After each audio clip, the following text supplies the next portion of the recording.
I'm Bob Murray, and we're out here at the Greater Philadelphia Sports Show, and I see all my friends come by, and when my good friend comes by, I have to get him on the show. And boy, Kev, you gave me a lot of information. You Sure. are from the Delaware River Shad Fishermen's Association. And right. I started fishing for shad when there was 2 D's in it. Let me put it that way. Right. Okay. And it's an ebb and flow thing with that kind of stuff. But boy, you got some great information about what you guys are doing to restore, because a lot of people just gave up on shad. Oh, sure. I mean, I can remember, late 80s, early 90s, where you could walk across the boats. Right. I fish a lot out of Yardley. You'd had to be at the ramp by 4 o'clock in the morning to get a decent spot. That's no longer the case. A lot of guys shifted to stripers. Right. Stripers have now slacked off. The herring run is pretty much not what it used to be. They've shut down the herring. Atlantic Marine Fisheries has shut down the herring run. Right. So there will be no live lining herring this year for stripers. Shad runs the last 2 years have been absolutely phenomenal. I had a couple 60 fish days myself last year. I basically fish flutter spoons. Basically looks similar to this. It's a very small metal spoon. It flutters back and forth in the current. They vary in color. These are probably the top colors that I like. Mm-hmm. I like the Philadelphia Flyers color. It's an orange and black. That's been a color. That's been a popular color. And it's been a popular color. Yeah. As I head upriver, and I will follow them upriver, the chartreuse and green tends to pick up, and then orange and white. These are a number 1. They're a smaller spoon. You can go to a number 2. Also, as you get later in the season, you can fish for them on a fly rod, an 8-weight with a sink tip.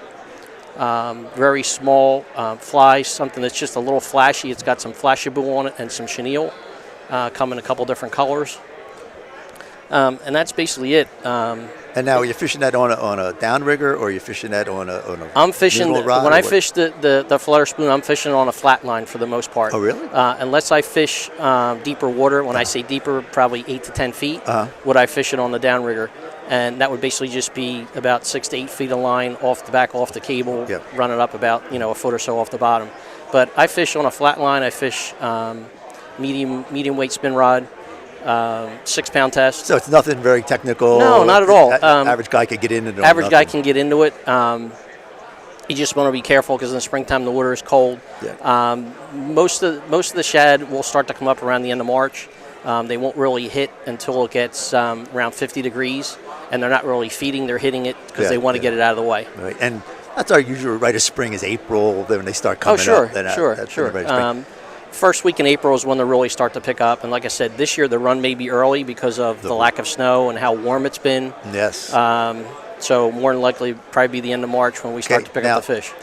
Let's just jump to one thing I know we'll talk Sure. about. Your shad hotline, when does that kick in? The shad hotline will kick in probably around the first week in April. There are actually 2 numbers for that. It's 610-954-0577 or 0578. You can also put reports out. We have a website, www.drsfa.org. You can read reports out there. You can actually submit reports. Oh, that's great. And there's a lot of good information actually on that website. I know we have the shad report on Delaware Valley Outdoors. Right. Our site that we link from the hotline, correct. Link to you guys. Yeah.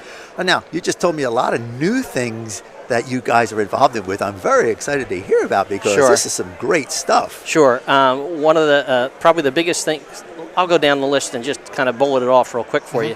We're very involved with the shad restoration and water quality in the Delaware. We are vocal against the Marcellus Shale in the Delaware watershed. We also have a Shad in Schools program that was piloted down in the Potomac River by a gentleman named Jim Cummins. As a result of that program that started, we have 15 schools in the Delaware River watershed area and 1 environmental center that actually are raising shad in the classroom. We give them the fertilized eggs, and then they raise the shad. They raise them to a juvenile size to about an inch long, and then that's raised in a circulating tank in the classroom. Basically looks like a big tub that you'd put your herring in when you're striper fishing, and the water just recirculates, and then those shad fry live off of some food plankton that they feed them, and then they release them back into the river. Oh my gosh! So that's really good for the kids. It's great for the kids. It's great to get them involved with the environment and the education, and also about restoring the shad. And last year we partnered with the U.S. Fish and Wildlife Service It was a first shad co-op hatchery that was in Hugh Moore Park in Easton. We'll be doing that again this year. There was a little balance, I guess, if you will. We had about 35 shad in the tank, and the tank was probably about the size of a 20-foot circumference swimming pool. In that tank, those shad were live spawn. We had about 20 females to about 8 to 10 males. We found out that ratio wasn't as good because we didn't get as many eggs from that. But all those shad were released live back into the river, unlike the normal or fish commission process where they take the shad and strip the eggs, right, and then they die. Right. So with that, that will also be an initial influx of juveniles that'll get those eggs. Once we scoop them out, we'll be giving them to the schools to raise them. Yeah, that's interesting. And then we have a youth education day that takes place in June. It's basically the kids come to fish. It's at a rod and gun club. It's free. If you go out to the website, there's a lot of information on that. There's a sign-up date. I believe it's probably the last week in May for the cutoff for that, and that's totally free. We talked earlier about the shad hotlines, our website, the shad restoration that we're trying to do. And then we're also involved in the community with outreach with the schools, and we offer seminars and speakers to the schools.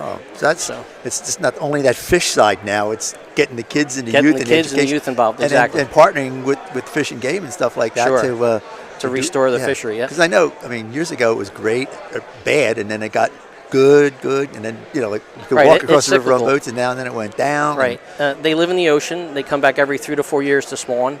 So those fish will eventually die off, right. And those juveniles then come back down in August. And the last 2 years, smallmouth fishing in the river, I've seen pods of the fingerlings coming down. So we had a good reproduction.